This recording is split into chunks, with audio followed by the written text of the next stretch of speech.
with Oo her. naman na hindi naman nagbabago kung minsan na yayamot siya sa sinasabi ko, ako naman nagalit din sa kung minsan nagsasabi siya, maaral lang kaming kaibigan pero hindi nagmamaliw, parating pareho, parating consistent. Yung term ng hukayin, alala ninyo yun, nagalit yung mga Ilocano doon, nagalit din sa akin bakit hindi ako nag-react violently. Kaya sabi ko sa kanya, ano ka ba? Ba't mo sinasabi ang ganyan? Yun lang naman.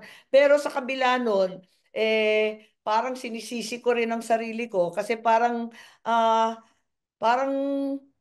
dinamay ko siya sa gulo, nananahimik na siya, nag-file na siya bilang mayor ng Davao. Kinaladkad ko pa at sinabi ko, sige na, mag-vice president ka. Hindi ko naman akalain kailanman nahahantong sa ganito. Grabe naman to, hindi ko akalain talaga.